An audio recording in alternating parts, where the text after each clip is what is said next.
Welcome to your Get That Nugget for GCSE English Language. Today we'll be concentrating on giving you a framework to be able to answer Paper 1 questions 1, 2, 3 and 4. This session is to complement your lessons with your teachers and not to replace them in any way. The idea of this nugget is to look at the key words in each question and how and what that question is asking you to do in order for you to be successful in this paper. So to begin, we'll have a quick recap of the assessment objectives for Paper 1.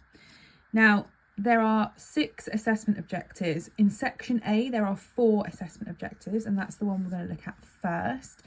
So Assessment Objective 1, the idea is they are looking for us to be able to identify and interpret explicit and implicit information and ideas. Now, explicit is when the information is in front of you. It is literally what the text says. This is what people sometimes will get confused about: implicit information.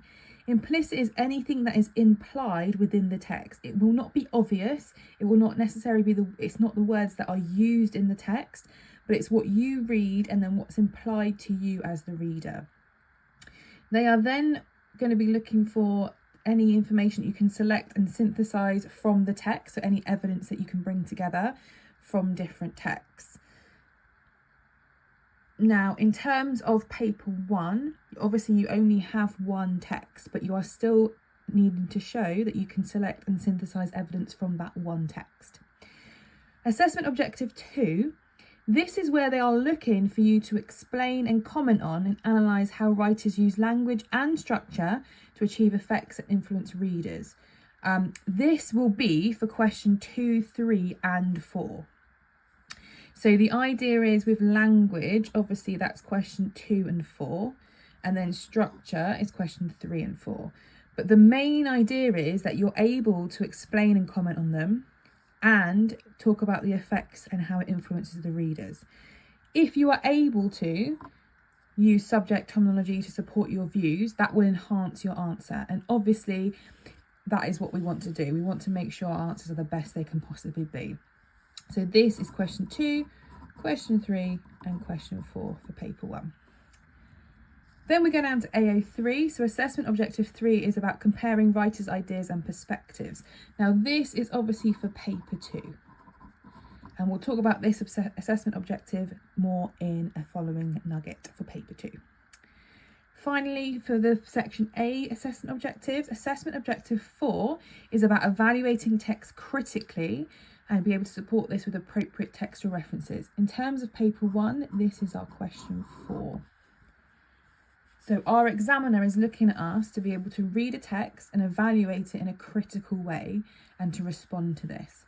And we use both of these assessment objectives. We need to be able to look at the idea of evaluating and then what the writer has used for what effects. Now the key word in AO4 is evaluate. This can be quite a tricky word to understand and understand what they're looking for. But to evaluate something, you're basically making a judgment on the text that you've been given. We will go through question 4 in a nugget later on in this series, but the word evaluate, the only thing you need to remember right now is that you are reading a text and weighing up whether you think something's been effective or has not been effective.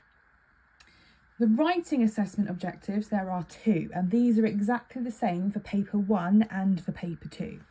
So Assessment Objective 5 is about you communicating clearly, effectively and imaginatively. So you need to make sure that you are writing very clearly and your examiner is able to understand exactly what you are trying to do. This one is more to do with your practice. So making sure that if you're being asked to write a letter in Paper 2, you're able to do that and you're changing and adapting to write creatively for Paper 1. Organisation of your text is really important. So making sure that you know exactly where your text is coming from, how it develops and how it's going to end. Finally, Assessment Objective 6. So this is where you are expected to use a range of vocabulary and sentence structures. So you are using the correctly adapted sentence starters for what you need to use, sentence structure, and you are using a range of vocabulary that is going to be effective. You're not using anything inappropriate, you're not using anything that is not going to fit in with what you are writing. These will go through each of these assessment objectives clearly and in a more detailed way when we look at the questions in later nuggets. In terms of the questions and what they look like, so I want to make sure that we're really clear about the key words in each question. So question 2, we need to make sure that we understand that what we are looking for. So we know we're looking at how the writer uses language, and it's 9 times out of 10 it's how they describe something. So we need to make sure we are also looking at the word how, because it's not just about identifying techniques, it's also about what they do, this writer, and how they are doing it.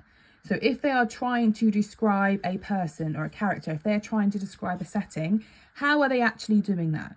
And this will tell you how, and it'll tell you as a reminder about how you are going to actually answer the question. So these are the very key parts. It's about the how, it's about the writer, and it's about the language. This serves as a reminder that it's not about anything else but language. Okay? Now question 3 is always the exact same. It is always worded in this way. It never changes. No matter what paper 1 you get, no matter what extract they give you, this question is always exactly the same. This question, how has the writer structured the text to interest you as a reader?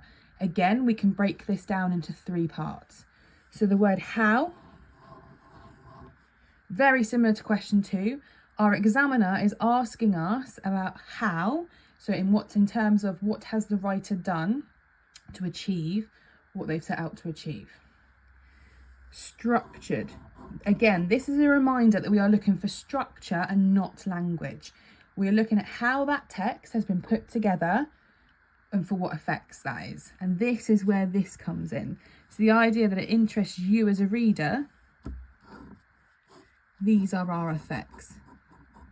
So how has the writer used structure? So have they used structural techniques to give us some effects as a reader? This is not the part where you need to write things like, oh, it's quite boring, or I'm not interested in it. Take it from me, you are interested.